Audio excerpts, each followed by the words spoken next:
მოგესალმებით, გვესალმებით ჩვენს მსმენელს ეთერში ბოლნისის ხმა არის. შეგახსენებთ, რომ ბოლნისის ხმა პროექტ მისიხმის ფარგლებში ხორციელდება, რომლის მხარდამჭერია გერმანიის საგარეო საქმეთა სამინისტრო და DVV International. მოგესალმებით, დღევანდელ გადაცემაში ვისაუბრებთ მთებში სოფლების დაცარიელების მიზეზებზე. მთაში სოფლები დაცარიელდა რამდენიმე მიზეზის გამო. ეკონომიკური პირობების გამო. მთებში ცხოვრება ხშირად დაკავშირებულია მძიმე ფიზიკურ შრომასთან და ნაკლებად განვითარებული ინფრასტრუქტურის გამო. სამუშაოს ნაკლებობა და დაბალი შემოსავალი ბევრს აიძულებს გადავიდეს ქალაქებში უკეთესი ეკონომიკური შესაძლებლობის საძიებლად. ინფრასტრუქტურის ნაკლებობა. მთის რეგიონებში ხშირად ნაკლებად განვითარებულია გზები, ჯანდაცვა, განათლება და სხვა აუცილებელი სერვისები, რაც ცხოვრების ხარისხს ამცირებს. მიგრაცია. ახალგაზრდები, რომლებსაც მეტი შესაძლებლობები სურთ, მიდიან ქალაქებში სწავლისა და კარიერის შექმნის მიზნით, რის შედეგადაც სოფლებში მოსახლეობა მცირდება. დემოგრაფიული ცვლილებები, დაბერებული მოსახლეობა და დაბალი შობადობა ხელს უწყობს სოფლების დაცარიელებას. გლობალიზაცია და ურბანიზაცია. გლობალიზაციის და ურბანიზაციის პროცესები ქმნის დამატებით ზეწოლას სოფლებში დარჩენაზე, რაც აიძულებს ადამიანებს უფრო დიდ ცენტრებში გადასვლას. ძალიან დიდი მადლობა იმისთვის, რომ იყავით ჩემი დღევანდელი გადაცემის მსმენელი. მე დღეისთვის გემშვიდობებით, ხოლო გიტოვებთ ჩვენს მეგობრებს თეთრი კარვიდან, მოусვიდეთ, იხალისეთ და ბედნიერ კვირას გისურვებთ.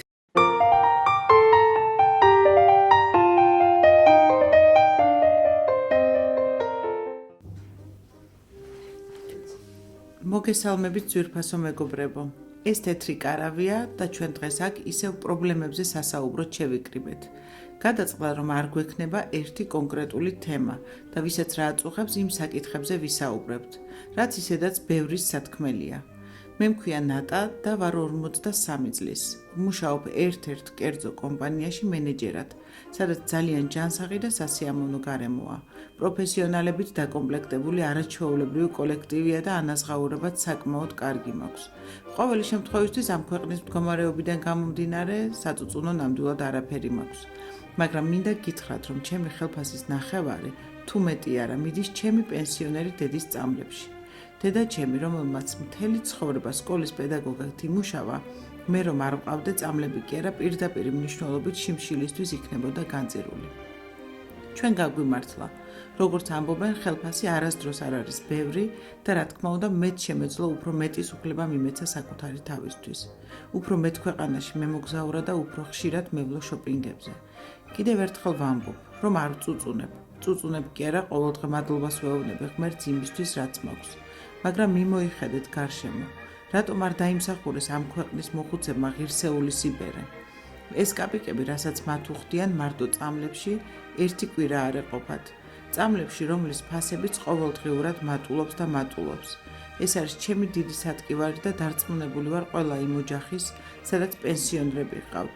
აღარაფერს ვამბობ იმ მარტოხელა პენსიონერებზე, რომელთა ცხოვრებაც უბრალოდ ტანჯვაა და მეტი არაფერი. მეგობრებო, მე მქვია ლუსია და მეც მინდა ჩემი აზრი დავაფიქსირო ერთ საკითხზე. ეს არის ნარკომანია. ეს პრობლემა წლიდან წლამდე კი არ გვარდება, პირიქით მატულობს და მატულობს. და თუ ადრე ამ სცენით უმეტესად მამაკაცები იყვნენ დაავადებულნი, ახლა როგორც ამბობენ, გოგონები ჭარბობენ. კი, ათასნაირი მკურნალობის მეთოდებია ახლა და მთავარია პაციენტმა მოინდომოს და ნარკომანია იკურნებაო. მაგრამ ამით მთავარი პრობლემა არ გვარდება. საიდან მოდის ეს სცენი? რატომ ირჩევს მოზარდი ამ საწამლავს, მაშინ როცა მთელი სამყარო მის წინაა გადაშლილი? სად არის ძაღლის თავი დამარხული? და ვის აწყობს ამდენი მოზარდი ნარკომანი ამ ქვეყანაში? აი აქედან უნდა დაიწყოს პრობლემის მოგვარება და არა უკვე ჩაშვებული ნარკომანის მკურნალობით. მე ერთ-ერთ უმაღლეს სასწავლებელში დამლაგებლად მუშაობ და იმდენი ფაქტი მინახავს თავად, რომ გული გახეთქვაზე მაქვს. რატომ არიან ასეთი დეპრესიულები ეს ახალგაზრდები? სად დავუშვით შეცდომა? იქნებ ჩვენი მშობლების ბრალია ეს ყველაფერი. იმის, რომ ზედმეტი თავისუფლებით და ნაკლები პასუხისმგებლობით გავზარდეთ. ჩემს მეზობლად 2 წლის წინ 16 წლის ანგელოზივით გოგონა გარდაიცვალა. პირველად იყო ღამის კლუბში და ნარკოტიკიც პირველად გასინჯა. მე მგონია, რომ ჩვენ ყველანი დამნაშავეები ვართ მათ წინაშე და გამოსავალიც ერთად უნდა ვეძებოთ. მოგესალმებით. ნელიკო ვარ 41 წლის. გაუთხოვარი. მარტოხელა. მაგრამ არ ვარ უკმაყოფილო საკუთარი ცხოვრებით. ბავშვობიდან სულ რაღაც მაინტერესებდა და სულ ახლის სწავლაში და ძიებაში ვიყავ. პროფესიით არქეოლოგი ვარ. მაგრამ მოგეხსენებათ, ახლა აქ ვის სჭირდება არქეოლოგი.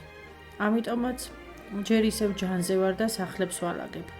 რასაც ვშოულობ იმ ფულით, საქართველოში ისედაც ყველა კუთხე კუნჭული მქონდა მოვლილი და ახლა ევროპის ქვეყნებშიც ვიმოგზაურე. საბერძნეთში ვიყავი, საფრანგეთში, ავსტრიაში და სულ მალე ესპანეთის კუნძულებსაც მოვინახულებ. ბევრი ჩემი ნაცნობი თუ მეგობარი მეუბნება. ნეტაი შენ, რას დაბოდიალობ? შეაგროვე ეგ ფული, რომ სიბერეში ვინმე მოგხედოსო. მეცინება, ესე იგი გამოდის, რომ მთელი ცხოვრება იმისთვის უნდა ვიცხოვრო და ვიშრომო, რომ სიბერეში მომვლელს გადავუხადო? იმ ქალებსაც უკვირთ, სახლებს ვისაც ვულაგებ, არ არიან ცუდი ადამიანები, მაგრამ რატომღაც გონიათ, რომ მარტო მდიდრებმა უნდა იმოგზაურონ. ახლა ესპანეთიდან რომ დავბრუნდები, ჩემ სახლს 1 წლით ვაქირავებ და კვიპროსზე მივემგზავრები, სადაც ხატწერა უნდა შევისწავლო. ჩემი ნამუშევრების ფოტოები გავაგზავნე და მოწვევაც მომივიდა. მაგრამ ჯერ არავის ვეუბნები, თორემ იმდენ სიზამენ შეიძლება გადამაფიქრებინო.